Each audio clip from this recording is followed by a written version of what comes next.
አነጋጋሪ ጉዳይ፣ አነጋጋሪ ሐሳብ ወደ ጉዱ ማለቴ ወደ ጉዳዩ። ጃኒና አዶና እየተለያዩ የመሰላችሁ ሰዎች ማለት ነው አልተለያዩም። ብዙም አትደሰቱ። በመጀመሪያ ጃኒ አካውንት ውስጥ ገብታችሁ አሁን ይሄንን ፎቶ ከስር ማደርግላችሁ ስክሪንሾት አንስቶና የጃኒ ቪዲዮ ውስጥ ገብታችሁ የሷና የሱ ፎቶ አለ። ሲቀጥል ደግሞ ምናልባት የሰው ልጅ ህይወቱን ሲኖር ፕራይቬት ማድረግ ፈልገው ሊሆን ይችላል እና ደግሞ ቢሆን በሰርፕራይዝ ምናምን ሊያስደነግጡን ይመስለኛልና ስለዚህ አልተለያዩም። ለማንኛውም አለመለያየታቸውን ልናገር ነው የመጣሁት። እንዳልተለያዩም የታወቀ ነው። ብዙ ደግሞ የሷ መውደቅ የሚያስደስታችሁ ሰዎች አትደሰቱ። እነ ሊያ እነ ፊዮና አትደሰቱ። ብዙ ጉድ እኮ ነው።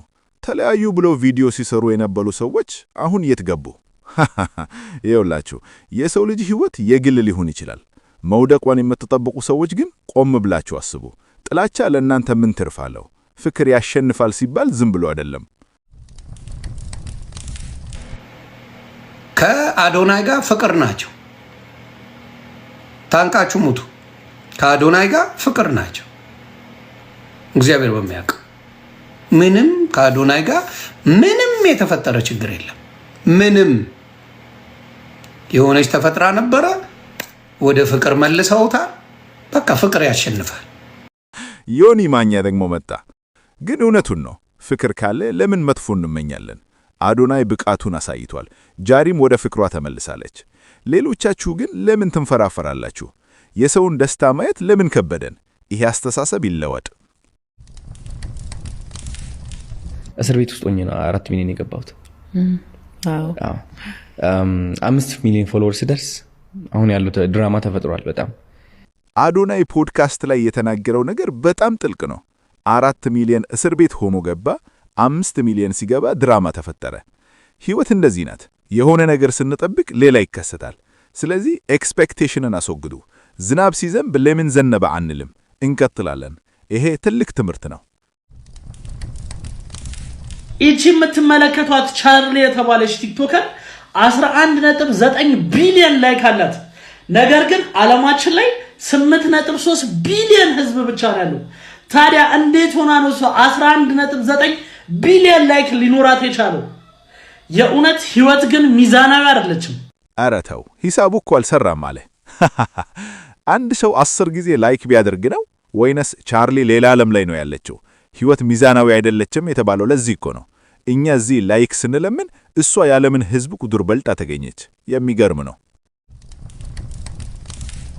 እንግዲህ ለዘማሪ ገብረ ዮሐንስ ቤት ያበረከቱለት ባለሀብት አቶ ሳሙኤል ታፈሰ ናቸው እየተባለ ነውና ይፋ የወጣ ነገር የለም። በውስጥ እየወጡ ያሉ መረጃዎች ማለት ነው የሰንሻይን ባለቤት አቶ ሳሙኤል ታፈሰ ለዘማሪ ገብረ ዮሐንስ ቤት እንዳበረከቱለት እየተሰማ ይገኛልና ይህ መረጃ አክቹአሊ ወደ 80% እኔ እርግጠኛ ነኝ። ይሄ ነው የኢትዮጵያዊነት ኩራት። አቶ ሳሙኤል ታፈሰ ለዘማሪው ቤት መስጠታቸው 80% እርግጠኛ ነኝ ተብሏል። ይሄ ታሪክ ነገ ሲወጣ ቲክቶክ በደስታ ይናወጣል። መልካም የሚያደርጉ ባለሀብቶች ይብዙልን። አዶናይም ይሄን በማስተባበሩ ትልቅ ክብር ይገባዋል። ወደ አዲስ አበባ ይዞኝ መጣ።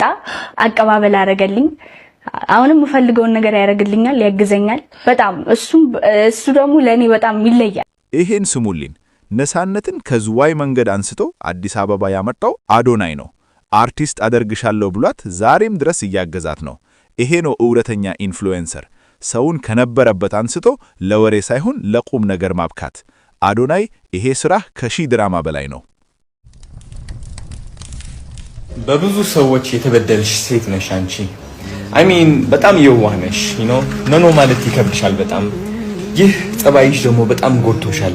because ብዙ ሰዎች ያንቺ ተጠቃሚዎች ናቸው። ደስተኛ አይደለሽም። ምንም ውስጥሽ ደስታ የለም። ይሄ ንግግር ልብ ይሰብራል። ጃኒ የዋህ ስለሆነች ብዙዎች ተጠቅመውባታል። ሰውን በየዋህነቱ መተከም ግን ምን ይሉታል? ደስተኛ እንድትሆን ከመርዳት ይልቅ ለምን እናደክማታለን? አዶናይ ይህን መረዳቱ ለራሱ ለግንኙነታቸው ትልቅ መመሪያ ይሆናል ብዬ አስባለሁ። ጃኒ አቺ ፍልቅልቋ እጅግ ተሰብረሻል፣ እጅግ ደቀሻል። ይህ ደግሞ ላንቺ የሚገባ አይደለም። ዳምናቀሽ እጅግ ፍልቅልቅ ጠንካራ ሴት እንኳን ለኩጆችሽ ለትላልቆቹ ለእናቶች ምሳሌዎች ሴት ነሽና በተቻለ መጠን እንዳትወዳደቅ ስለዚህ እንዳትበከል። ውሾቹ ይጮኻሉ፣ ግመሎቹ ግን መሄዳቸውን አቋርጡ። ጋሽ ሰሌ ሁልጊዜም በጎ አሳቢ፣ ጃኒዬ ጠንካራ ሴት ነሽ፣ ወደ ድሮ ፈገግታሽ ተመለሽ እያሉ ነው። የትኛውም ችግር ቋሚ አይደለም፣ ሁሉም ያልፋል። ጃኒን በድሮ ፈገግታዋ ማየት ሁላችንም እንፈልጋለን። በርቺ።